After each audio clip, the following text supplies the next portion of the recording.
Hello friends, welcome to our channel. இன்றைக்கி நம்ம வீடியோவில் ஒரு ஒன் பாட் ரெசிபி தான் பார்க்க போகிறோம். அதாவது பேச்சுலர்னால் ஈஸியாக செய்யக்கூடிய அளவுக்கு ஒன் பாட்டில் ஒரு ரைஸ் தான் பார்க்க போகிறோம். ஸோ அதுக்கு நான் 2 பெரிய சைஸ் வெங்காயம் அண்ட் 2 தக்காளி, மல்லிக்கீரை, புதினா இலை அண்ட் 2 பச்சை மிளகாயும் எடுத்து வச்சுருக்கேன். தென் அரிசியுமே நான் எடுத்திருக்கேன். இந்த டம்ளருக்கு 3 கிளாஸ் அளவுக்கு அரிசி எடுத்திருக்கேன். ஸோ இப்போ ஃபஸ்ட் நம்ம அரிசியை ஊற வச்சுக்கலாம்.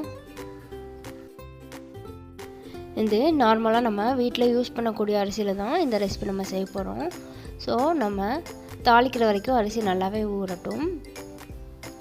ஸோ இப்போ நம்ம குக்கர் அடுப்பில் போட்டதுக்கப்புறம் அது நல்லா காஞ்சிக்கட்டும். தென் இதில் நான் நெய் சேர்த்துக்க போகிறேன். ஸோ ஒரு 4 ஸ்பூன் அளவுக்கு நான் நெய் சேர்த்துக்க போகிறேன். ஃபுல்லாகவுமே நெய்யில் தான் நம்ம செய்ய போகிறோம். ஸோ நான் ஆயில் ஊற்றாமல் நெய் மட்டும் சேர்த்துக்கிட்டேன்.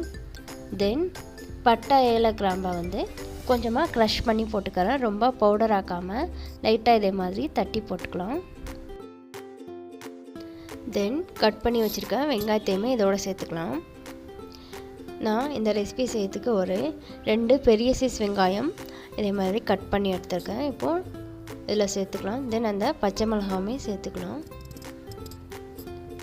வெங்காயம் சேர்த்ததுக்கப்புறமா ஒரு 2 செகண்ட் கிட்ட நல்லா கொஞ்சமாக ப்ரௌன் ஆகிற வரைக்கும் வதக்கி எடுத்துக்கலாம். தென் தக்காளியுமே ஆட் பண்ணிக்கலாம்.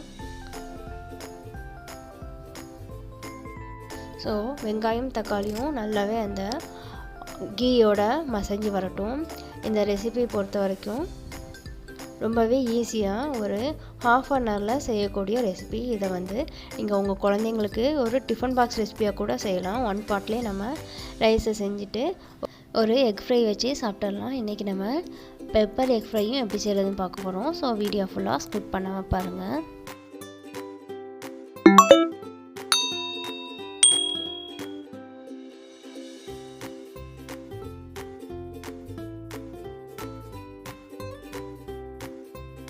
இப்போ பாருங்கள், நம்மளோட தக்காளியும் வெங்காயமும் நல்லாவே மிக்ஸ் ஆகி அந்த கீயோட கலரே சேஞ்ச் ஆகிடுச்சு. ஸோ இந்த ஸ்டேஜில் நான் ஒரு 2 ஸ்பூன் அளவுக்கு ஜிஞ்சர் கார்லிக் பேஸ்ட் சேர்த்துக்க போகிறேன்.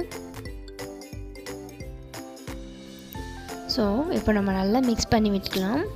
எப்போவுமே நம்மளுக்கு நல்லா ஸ்மெல் வரும். ஸோ இந்த ஸ்டேஜில் நான் இந்த ரைஸுக்கு தேவையான சால்ட்டுமே சேர்த்துக்க போகிறேன். இந்த ரைஸை பொறுத்த வரைக்கும் நம்ம எந்த ஒரு வெஜிடபிள்ஸும் சேர்க்காமல் நார்மலாக ஒரு வெங்காயம் தக்காளி மட்டுமே வச்சு சிம்பிளாக செய்யக்கூடிய ரெசிபி தான். ஸோ குயிக்காக நம்ம ப்ரிப்பேர் பண்ணிடலாம். தென் குக் ஆகிறதுக்குமே ஒரு 20 மினிட்ஸ் ஆகும்.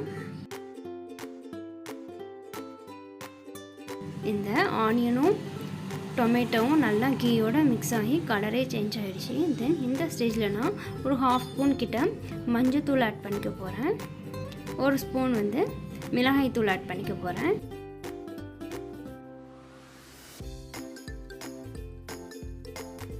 இந்த மசாலாஸ் எல்லாமே நீங்கள் உங்கள் டேஸ்ட்டுக்கு தகுந்த மாதிரி ஆட் பண்ணிக்கலாம். இப்போ நம்மளோட மசாலாஸ் எல்லாமே நம்மளோட கீயோட நல்லா மிக்ஸ் ஆகிடுச்சு. தென் இந்த ஸ்டேஜில் நான் ரைஸ் குக் ஆகிறதுக்கு தேவையான தண்ணி சேர்த்துக்க போகிறேன். நான் 3 கப் அளவுக்கு ரைஸ் எடுத்திருக்கேன். ஸோ 6 கப் தண்ணி சேர்த்துக்க போகிறேன். அதாவது 1 கப் ரைஸ்க்கு 2 கப் தண்ணி அப்படிங்கிற அளவுக்கு நான் 6 கப் அளவுக்கு தண்ணி சேர்த்துக்க போகிறேன்.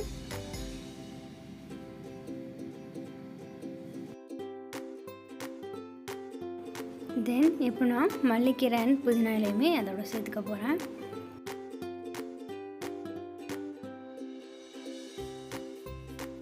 ரைஸுக்கு தேவையான எல்லாமே ஆட் பண்ணிட்டோம். தென் இந்த தண்ணி நல்லா கொதித்து வரட்டும். அதுக்கு நம்ம ஒரு லெட் போட்டு இதே மாதிரி மூடி வச்சுக்கலாம். இந்த டைமில் நம்ம ஊற வச்சுருக்க ரைஸை தண்ணியை ரிமூவ் பண்ணி எடுத்துக்கலாம். நம்ம மார்னிங் ரொம்பவே அவசரமாக நம்ம டிஃபனையும் பார்த்துட்டு மத்தியானம் லஞ்சுக்கும் பார்க்கும்போது இதே மாதிரி நீங்கள் ஒன் பாட்லேயே ரைஸ் செய்யும்போது உங்களுக்கு ரொம்பவே ஈஸியாக இருக்கும். ஸோ கண்டிப்பாக இதே மாதிரி ரெசிபி ட்ரை பண்ணி பாருங்கள். உங்களுக்கு டைமுமே சேவ் ஆகும்.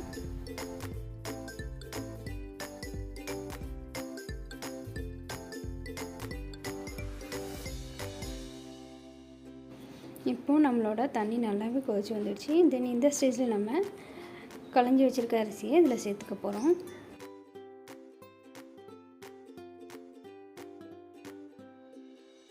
தென் நல்லா மிக்ஸ் பண்ணி விட்டு நம்ம குக்கரை க்ளோஸ் பண்ணிட வேண்டியதுதான்.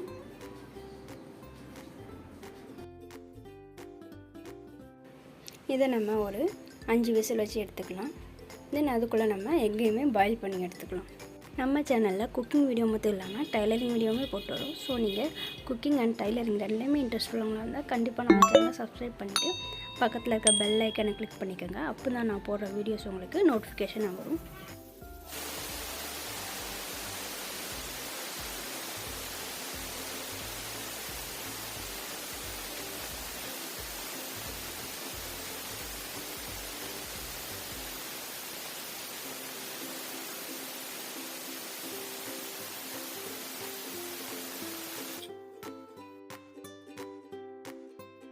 இப்போ நம்ம குக்கரை ஆஃப் பண்ணிக்கலாம். தென் ப்ரெஷர் ரிலீஸ் ஆனதும் ஓப்பன் பண்ணிடலாம்.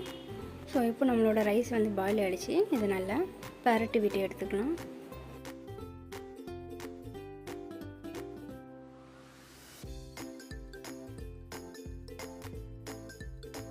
தென் நம்மளோட எக்குமே பாயில் ஆகிடுச்சு. இப்போ நம்ம எக்கை ரோஸ்ட் பண்ணி எடுத்துக்க போகிறோம். அதுக்கு நான் இதே மாதிரி ஒரு தோசைக்கல்லை ஹீட் பண்ணி எடுத்துக்க போகிறேன். தென் இந்த சைடு நம்ம பாயிலான எக்கோட ஸ்கின்னை ரிமூவ் பண்ணி அதை நம்ம கட் பண்ணி அந்த பெப்பர் அண்ட் சால்ட் போட்டு பரட்டி எடுத்துக்கலாம்.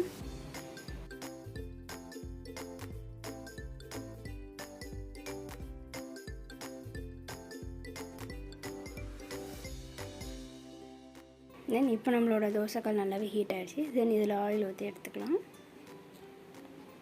நம்ம நார்மலாக எக் பொரிக்கிறதுக்கு எப்படி ஃப்ரை பண்ணுவோமோ அதே மாதிரி தான்.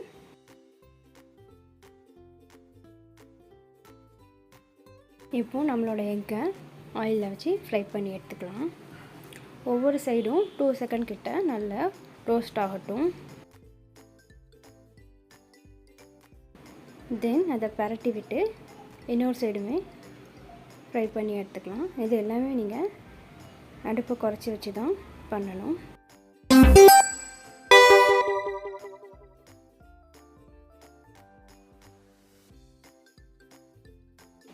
இப்போ பாருங்கள் நம்மளோட எக் நல்லாவே ரோஸ்ட் ஆகிடுச்சு.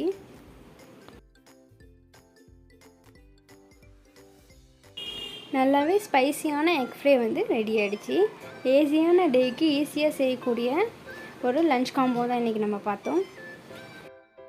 கண்டிப்பாக இந்த ரெசிபி ட்ரை பண்ணி பார்த்துட்டு எப்படி இருக்குன்னு எனக்கு கமெண்ட் பண்ணுங்கள். இந்த வீடியோ உங்களுக்கு பிடிச்சிருந்தா இந்த வீடியோவுக்கு ஒரு லைக் பண்ணி உங்கள் ஃப்ரெண்டுக்கும் ஷேர் பண்ணுங்கள். மேலும் இது போன்ற வீடியோக்கள் பார்க்க நம்ம சேனலை மறக்காமல் சப்ஸ்கிரைப் பண்ணி வச்சுக்கோங்க. நெக்ஸ்ட் ஒரு யூஸ்ஃபுல்லான வீடியோஸில் மீட் பண்ணலாம். தேங்க்ஸ் ஃபார் வாட்சிங்.